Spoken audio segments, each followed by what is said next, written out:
રાજકોટ શહેરના અલગ અલગ વિસ્તારોમાં અશાંત ધારો અમલી છે અને ત્યારે આગામી સમયમાં આ અશાંત ધારો ઉઠાવી લેવાશે તેવી દહેશતથી વિવિધ સોસાયટીએ રજૂઆત કરી છે।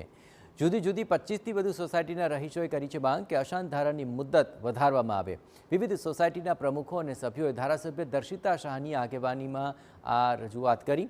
રહીશોનું કહેવું છે કે જો અશાંત ધારો હટી જાય તો પરસ્પર વેમિનેશનની પરિસ્થિતિનો ભય ઊભો થઈ શકે છે। આ ઉપરાંત શહેરમાં શાંતિ જળવાઈ રહે તે માટે પણ અશાંત ધારાની મુદ્દત વધારવાની તેમણે માંગ કરી છે।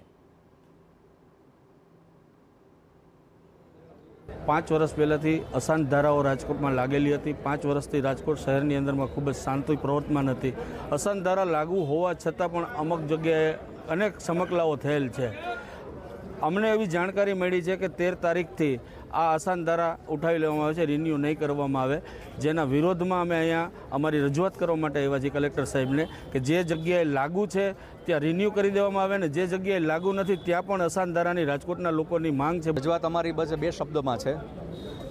જે પણ કંઈ સમયગાળો જે છે મર્યાદિત સમયગાળો જે હતો એ સમયગાળામાં 10 વર્ષથી વધારાનો સમયગાળો અમને બધાને મળે એવી જ અમારી એક નમ્ર કલેક્ટર સાહેબને અમારી વિનંતીના ભાગરૂપે અમે બધા અહીંયા એકત્રિત થયા છીએ અત્યારે। અને આવનારા સમયની અંદર આ જે પણ કંઈ સમયગાળો જે છે વધારાનું એક જ કારણ છે કે સુલેહ અને શાંતિ એ અમારા હિન્દુઓના વિસ્તારની અંદર એ જળવાઈ રહે અને અમારી એ સેફટી માટે અમે બધા અહીંયા 200થી વધારે સોસાયટી ધારકો અહીંયા એકત્રિત થયા।